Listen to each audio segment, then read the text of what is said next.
आज मैंने वित्त मंत्री के तौर पे दिल्ली का इकोनॉमिक सर्वे विधानसभा में प्रस्तुत किया।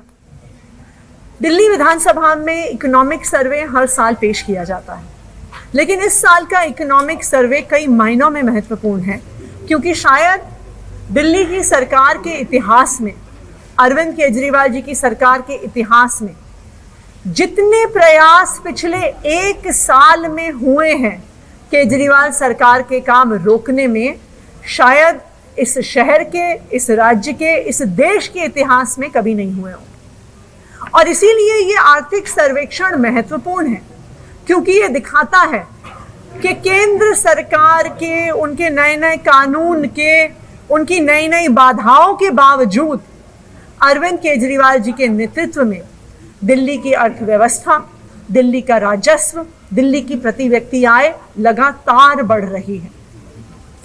अगर हम इस साल के इकोनॉमिक सर्वे के आंकड़े देखने जाएं, तो हम देख सकते हैं कि कोविड में इकोनॉमी में स्लो ग्रोथ होने के बावजूद, इकोनॉमी का साइज कॉन्ट्रैक्ट होने के बावजूद, दिल्ली की इकोनॉमी में पिछले 2 साल से लगातार वृद्धि हुई है।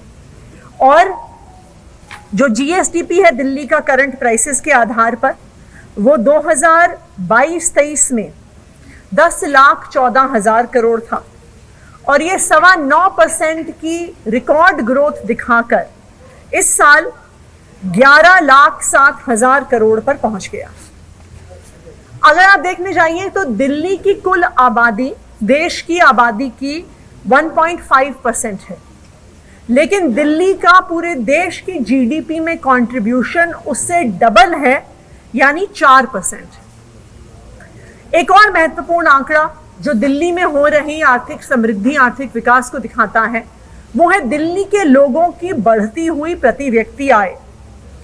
2021-22 में ये आंकड़ा 3,76,000 था, और मात्र 2 सालों में ये 22% बढ़कर आज 4,61,000 पर पहुंच गया है। ना सिर्फ दिल्ली की प्रति व्यक्ति आय लगातार बढ़ी है, बल्कि दिल्ली की प्रति व्यक्ति आय बाकी देश भर की प्रति व्यक्ति आय से अब 2.5 गुना ज्यादा हो गई। 2 और महत्वपूर्ण आंकड़े मैं आपके सामने रखना चाहूंगी, वो है महंगाई दर और बेरोजगारी दर का। ये इसलिए महत्वपूर्ण है क्योंकि आज देश के सामने महंगाई और बेरोजगारी 2 सबसे बड़ी समस्याएं हैं। आज भारत में महंगाई ने चरम छू लिया है। पूरी दुनिया में दूसरे नंबर पर भारत का महंगाई दर है, लेकिन ये दिल्ली की सरकार है, अरविंद केजरीवाल जी की सरकार है, जिसने दिल्ली में महंगाई दर को घटाया है। अगर आप इन्फ्लेशन रेट देखने जाएंगे तो दिल्ली का आज इन्फ्लेशन रेट देश भर में सबसे कम है।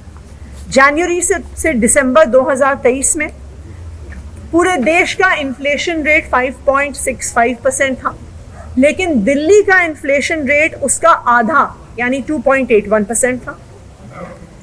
बेरोजगारी की अगर हम बात करें तो आज देश में बेरोजगारी चाहे युवाओं की हो, चाहे फ्रेश ग्रेजुएट्स की हो, 25%, 42% तक के आंकड़े छू रही है। दिल्ली एकमात्र राज्य है जहां पे बेरोजगारी दर कम हो रहा है। 2020-21 में दिल्ली में बेरोजगारी दर 6.3% था, लेकिन 22-23 में वो घटकर 1.9% हो गया है। ये सारे आंकड़े ये दिखा रहे हैं कि दिल्ली की अर्थव्यवस्था में लगातार वृद्धि हो रही है। इसके अलावा दिल्ली के राजस्व में भी वृद्धि हुई है। 18% दिल्ली का राजस्व बढ़ा है, और लगातार दिल्ली सरकार देश की एकमात्र सरकार बनी हुई है जो बिजली फ्री, पानी फ्री, एजुकेशन फ्री, स्वास्थ्य सुविधा फ्री, महिलाओं के लिए बस यात्रा फ्री, बुजुर्गों के लिए तीर्थ यात्रा फ्री देने के बावजूद देश की एकमात्र सरकार है जो मुनाफे में चलती है, जिसके पास फिस्कल सरप्लस है।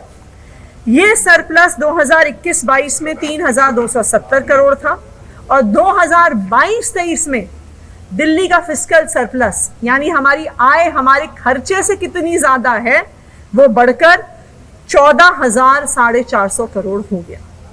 तो इस साल का इकोनॉमिक सर्वे ये दिखा रहा है कि अरविंद केजरीवाल जी के नेतृत्व में दिल्ली की अर्थव्यवस्था और दिल्ली का राजस्व लगातार बढ़ रहा है। Thank you.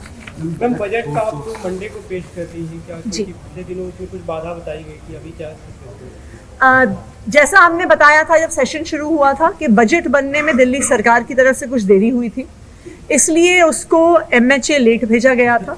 ये तकरीबन 20 तारीख को MHA से वापस आया। उसके बाद फाइनेंस मिनिस्टर के तौर पे हमारे ऑफिस में उसका एग्जामिनेशन करके मुख्यमंत्री कार्यालय फिर LG कार्यालय गया। वो अब वापस आया है और उसको विधानसभा में मंडे को प्रस्तुत कर दिया जाए।